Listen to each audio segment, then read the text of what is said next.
Hello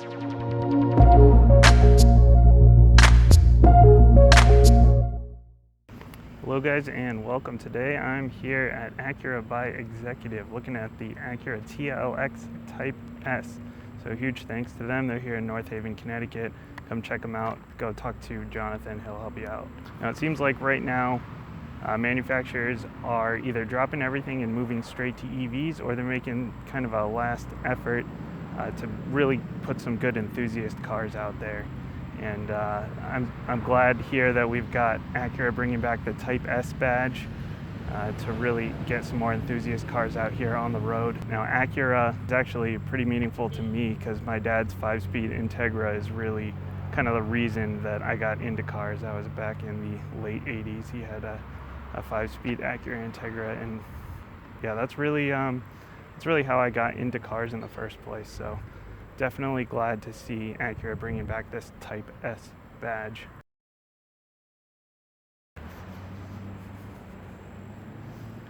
Alright, so obviously Acura really wants you to see this car. They've got this nice, beautiful gold color here called Tiger's Eye Pearl.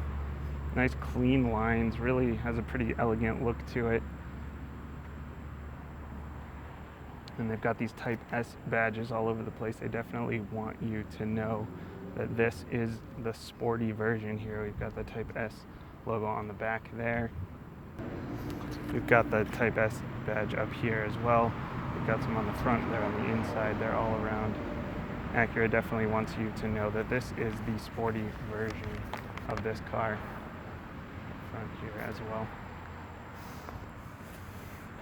Now this has a starting price of $53,000, just above $53,000, and they're trying to undercut some of the German competitors in this sort of mid-size luxury sporty sedan segment.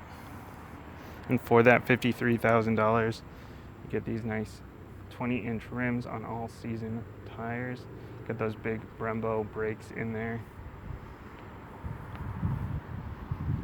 Because if you're going to add power, you're going to add speed, you got to have better stopping power, of course.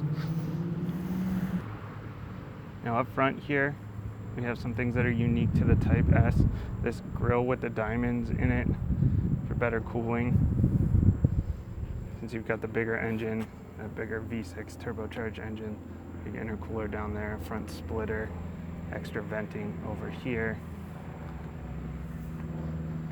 Very nice, classy looking lights with the LEDs.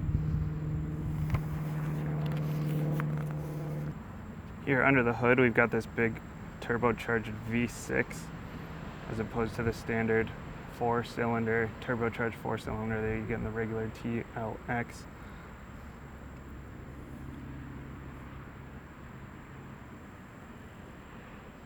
Now this one produces 355 horsepower, 354 pound-feet of torque with a nice big torque band from 1400 RPM all the way up to 5000 RPM. It also uses cylinder deactivation, so when it doesn't need all 6 cylinders, it'll save you a little fuel and shut a couple of those cylinders off. Now back here in the back, we've got a nice sporty look to it as well. We've got the quad exhaust. It does use an active exhaust system, so it can actually open and close those exhaust tips depending on what mode you're driving in and what your RPMs are. Here we've got the backup camera hidden in the Acura logo, which is a nice touch. We even have the trunk button hidden in the lights over here. We've got tons of room back here. This is a mid-size sedan after all. Got plenty of room for stuff. And we have a chassis brace back there for a little added stiffness. And of course the seats do fold down. Now back here it is a little bit tight for a full-size sedan, but there's plenty of room for me. I'm 5'7". This front seat is set for me as well, so it's really not too bad, but it is a little bit strange that it's actually less leg room back here than my GTI. My GTI is at 35.6 inches back here, and this one is at 34.9. A little strange with this being a mid-size sedan and mine being a compact hatchback, but you do get more room in the front. This one is a full 1.5 inches more than my GTI. In the front, you get front leg room of 42.5 inches up there.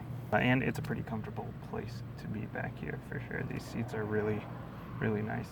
Now getting into the front here, we've got these nice gauges here. I like this analog look with the white and red. It sort of gives you like a throwback kind of feel to it. And I like that the tach and the speedometer are kind of dominant here, but it does take up some space from that center informational screen there. And you've got your controls on the steering wheel, of course. As per usual, we've got this nice leather wrapped steering wheel with this pattern on it that really feels pretty nice. And it is a D-shaped Sporty steering wheel. Got wireless charging down here, Android Auto, Apple CarPlay, of course. And up here you've got this touchpad, which I like the idea of the touchpad. I like that it's sort of departure from the standard touch screen, but it is still a touchpad and not hard buttons. I would like to see more hard buttons if you're going to get away from the ease of use that a touch screen gives you. But I would like a little bit more of that actual tactile feedback from hard buttons. So luckily the Acura does give you some hard buttons for the things you use most often, like the back, the home, the menu, forward and back on your tracks, on your music tracks, your volume knob here. Nice big button here for your different driving modes, and hard buttons for your temperature control settings here, and heated and cooled seats, which is always a nice thing to see in this luxury segment. These seats, speaking of these seats, they are very comfortable. These are 16-way power adjustable seats. Power bolsters, power lumbar support. Definitely feeling that luxury up here. You've got the Type S badging in the seat as well. This one also comes with the carbon fiber package here, which is definitely a nice touch on the inside here. And we've got ELS Studio 3D 17 speaker sound system, which sounds very nice. Alright, let's go ahead and take this one for a drive.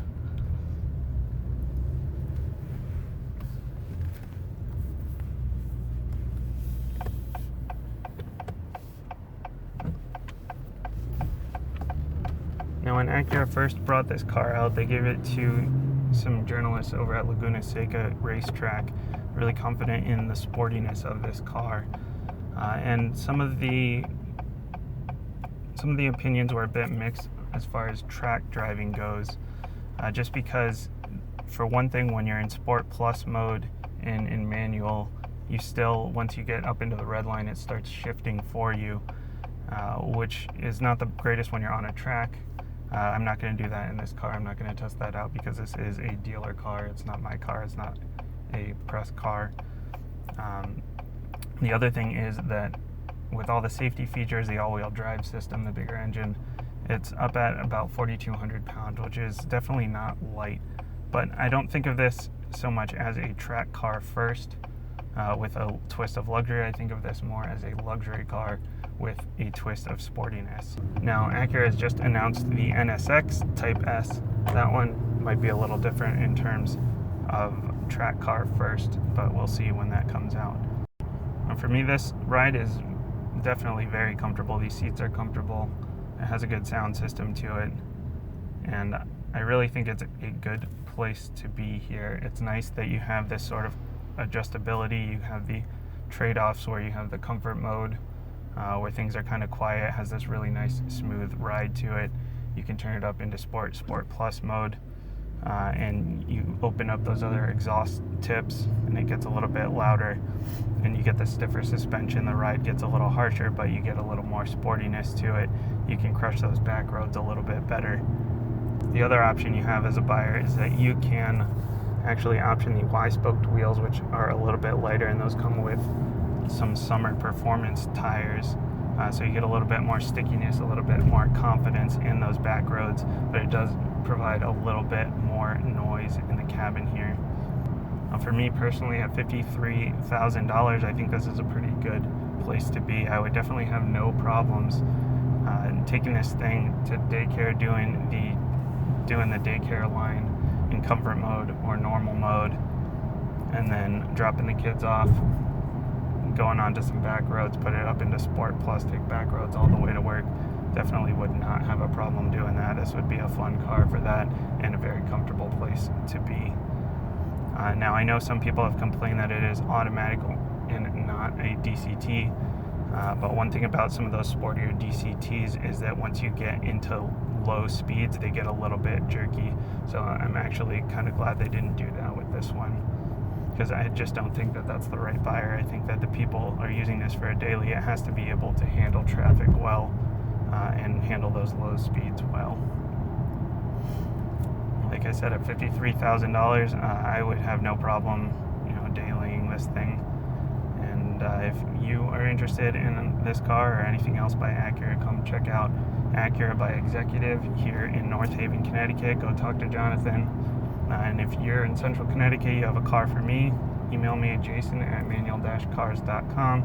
Of course, it doesn't necessarily have to be a manual transmission car, as this one is an automatic. Thanks again for watching, and I will see you next time.